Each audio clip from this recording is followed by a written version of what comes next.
అందరికీ తెలుగు సంవత్సరాల శుభాకాంక్షలు. నేను ఆస్కార్ తర్వాత ఖండం దాటి నా భార్యతో బయటకు వచ్చింది లండన్కి వచ్చి.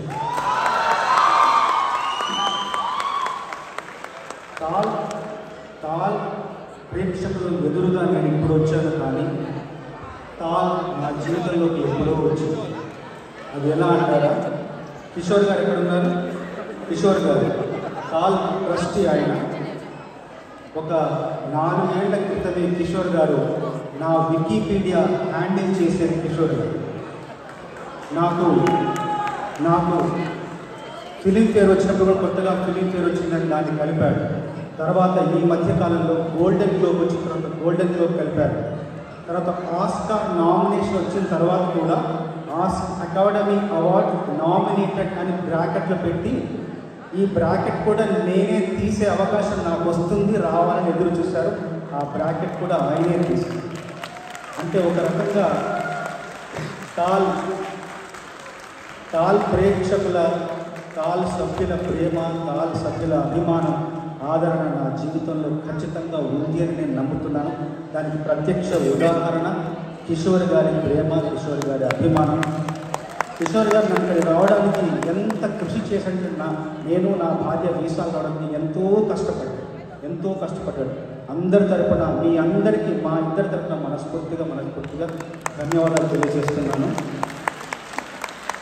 మనందరినీ కలిపింది ఈ తెలుగు సంవత్సరాది కాబట్టి, తెలుగంటే గోదావరి, తెలుగంటే గోంగూర, తెలుగంటే గొబ్బెమ్మ, తెలుగంటే అరచేత గోరింట, తెలుగంటే గుత్తొక్కాయ, తెలుగంటే కొత్తావకాయ, తెలుగంటే పెరుగన్నం, తెలుగంటే ప్రేమ జాలి అభిమానం, తెలుగంటే పోతన్న, తెలుగంటే వేమన్న, తెలుగంటే బాపు రమణన్న, తెలుగంటే భద్రాద్రి రామన్న, తెలుగంటే తిరుపతి వెంకన్న, తెలుగంటే మాగాణి, తెలుగంటే సాంబ్రాణి, తెలుగంటే హైదరాబాదీ బిర్యానీ,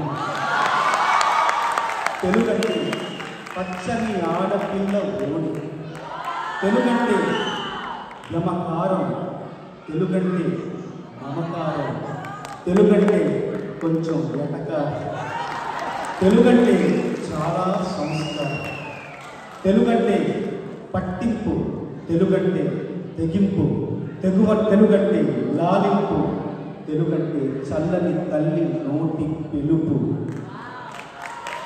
చివరగా తెలుగంటే నాటు, తెలుగంటే నాటు, తెలుగంటే ఆస్కార్.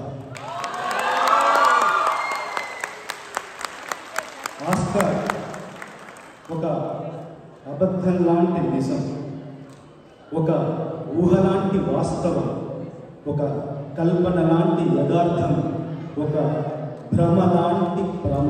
తెలుగు ఆస్కార్ నా జీవితం 95 ఏళ్ళ, ఇప్పుడు 96 ఏళ్ళ ఆస్కార్ చరిత్రలో సంపూర్ణ భారతీయ చిత్రానికి వచ్చిన మొదటి ఆస్కార్. భారతీయులకు ఇంతకుముందు చాలా వచ్చాయి, కానీ సంపూర్ణ భారతీయ చిత్రానికి వచ్చింది మాత్రం కేవలం ఆర్ఆర్ఆర్లో మాట్లాడిన పాటకు వచ్చింది.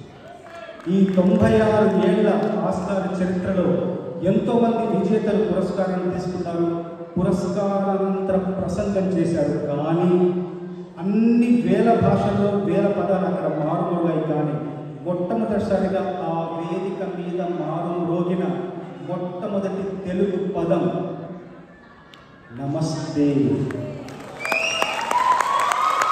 ఎన్నో వేల పాటలు అక్కడ ప్రదర్శితమయ్యాయి, ఎన్నో వేల పాటలు. కానీ అక్కడ ప్రదర్శితమైన మొట్టమొదటి తెలుగు పాటలోని తొలి తెలుగు పదం పొలం. పొలం అనేది మన జీవన విధానం, నమస్తే అనేది మన జీవన సంస్కారం. ఈ రెండింటినీ ఆ వేదిక మీద నుండి, అంతర్జాతీయ వేదిక మీద నుండి ప్రపంచానికి చాటి చెప్పి అదృష్టం కలిగిన రచయితగా నేను గర్విస్తున్నాను, నేను సంతోషిస్తున్నాను. నా జీవితంలో ఒకే ఒక లక్ష్యం, సంవత్సరం క్రితం ఒకే ఒక లక్ష్యం ఏంటంటే జాతీయ పురస్కారం ఒక్కటి పొందాలని. అదే లక్ష్యం. 10-15 ఏళ్ళుగా కష్టపడుతూనే ఉన్నాను, కృషి చేస్తున్నాను. ఒక్క జాతీయ పురస్కారం, నేషనల్ అవార్డు రాలేదు. కానీ భగవంతుడు నా కృషిని, నా తపస్సును మెచ్చి నాకు ఒకే ఒక నెలలో 4 అంతర్జాతీయ పురస్కారాలు ప్రకటించారు. అందులో మొదటిది గోల్డెన్ గ్లోబ్, రెండవది క్రిటిక్స్ చాయిస్, మూడవది Hollywood critics association, 4వది Everest Shikhara ఎంత ఎత్తుంటుందో అంత ఉన్నతంగా ప్రతి కళాకారుడు భావించే ఒక స్వప్నమైన ఆస్కార్ అవార్డు కూడా ఈ 2 నెలల వ్యవధిలో వచ్చింది. దాని తర్వాత రచ్చ గెలిచిన తర్వాత ఎంట కూడా గెలిచే అవకాశం కూడా లభించింది. మొన్ననే కొండపొలం చిత్రానికి గాను జాతీయ పురస్కారం కూడా లభించింది. ఇంకా నా జీవితాన్ని 3 భాగాలుగా విభజిస్తే మొదటి భాగం చల్లగరిగ, జయశంకర్ భూపాలపల్లి జిల్లా చల్లగరిగ. జయశంకర్ భూపాలపల్లి జిల్లాలో ఉన్నారు, వరంగల్ జిల్లా. మొదటి భాగం చల్లగరిగ, రెండవ భాగం జూబ్లీ హిల్స్, మూడవ భాగం బెవర్లీ హిల్స్. చల్లగరిగలో పాట రాయడం నేర్చుకున్నాను, జూబ్లీ హిల్స్లో పాట రాశాను, బెవర్లీ హిల్స్లో పాటకు పట్టాభిషేకం కూడా జరిగింది.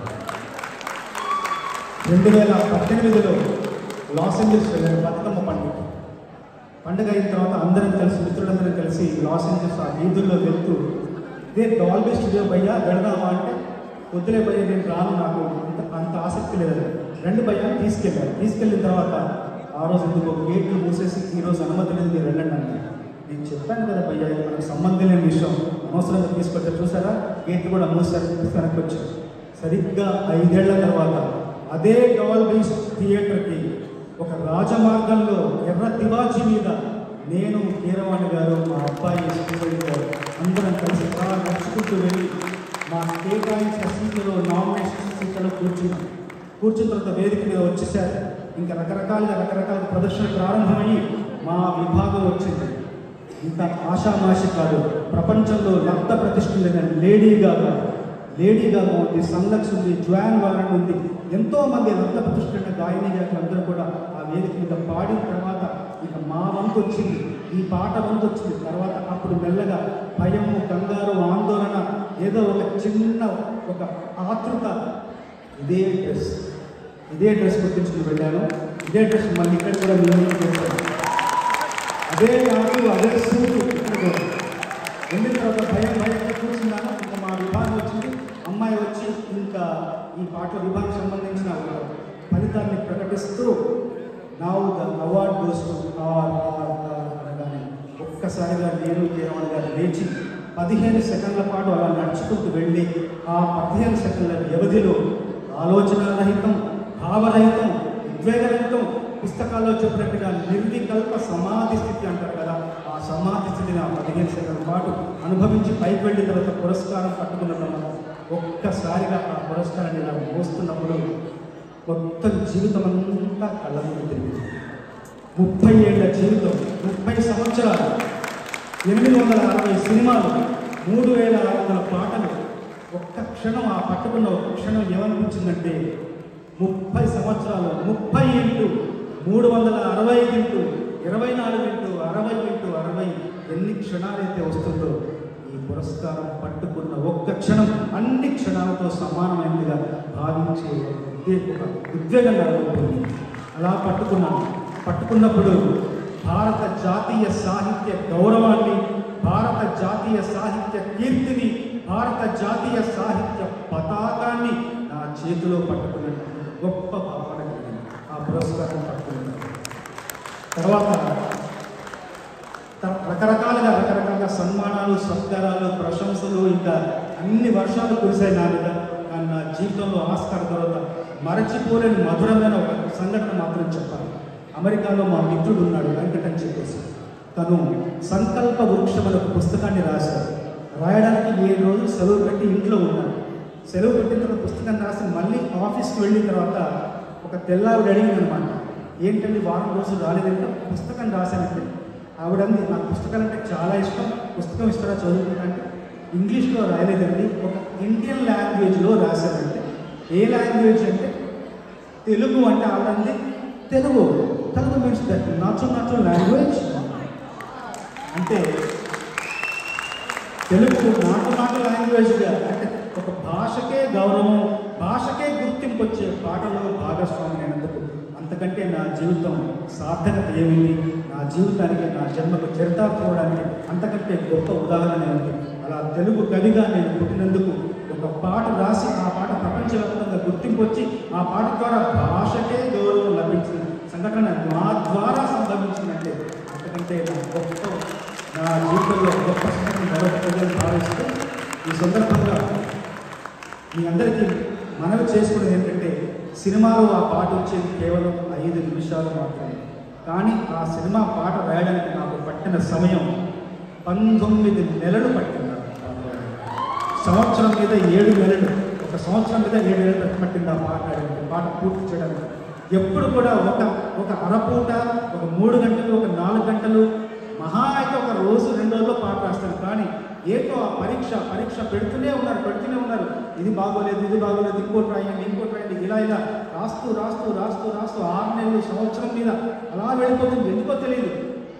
ఎందుకే అలా సహనంతో, ఓర్పుతో, చాలా ఓపికతో, ఓరికతో పనిచేస్తాను. కాబట్టే జీవితానికే బలవంతం చేసే, జీవితానికే గుర్తింపు తెచ్చే పురస్కారాన్ని భగవంతుడు ఇన్ని కఠిన పరీక్షల తర్వాత నాకు ప్రసాదించాడు అని భావిస్తూ, ఈ సందర్భంగా మీకు నాటు పాట అంటే ఎంతో తెలుసు. ఒక్కసారి ఆ పాటను గుర్తు చేసి, పొలం గట్టు తుమ్ములోన పోత గిట్ట చూపిన,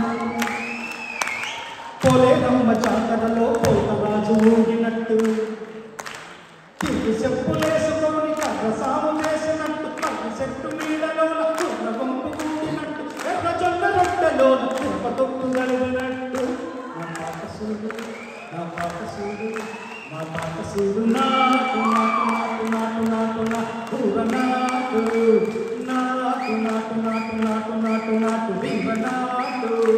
కుండల తిరిగిపోయేలా టంగ మోగినట్టు, సగలు సిల్లు పడేలా తీసు పిట్ట కూసినట్టు, ఏలు సిటికలేసేలా వారం సాగినట్టు, కాలు సింధు దొక్కేలా కుమ్మారం వేగినట్టు, ఒళ్ళు సింధులాడేలా రంగం చేసినట్టు, నా పాట చూడు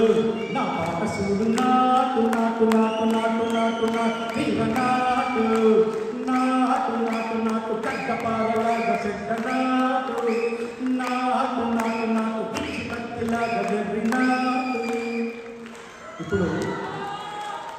ఇప్పుడు వస్తున్నా ఇదే పాట, ఇదే బాణి. తెలుగు నేలకెంతో దూరమున్న, తెలుగు నేలకెంతో దూరమున్న, తెలుగు వారికెంతో చేరువైన తెలుగు తీపి వంటకాలు తెల్ల ఇంట పంచుతున్నా, తెలుగు తీపి వంటకాలు తెల్ల ఇంట పంచుతున్నా, తెలుగు గుండె నిండా వెలుగు జెండ నాటుతున్న ఆ సంస్థ పేరు తాడు తాడు తాడు తాడు తాడు తాడు తాడు తాడు తాడు తాడు తాడు తాడు తాడు తాడు తాడు. అంతులేని అభిమానం అన్నది తన గుండె ఘోష, ఆగిపోని ఆచారం అన్నది తన మాతృభాష, అలసిపోని ఏకాగ్రత అన్నది తన వెన్నుపూస. 6 నెలలు శ్రమించి యూకే వీసా ఆ సంస్థ పేరు తాలు తాలు తాలు తాలు తాలు తాలు తాలు తాలు తాలు తాలు తాలు తాలు తాలు తాలు.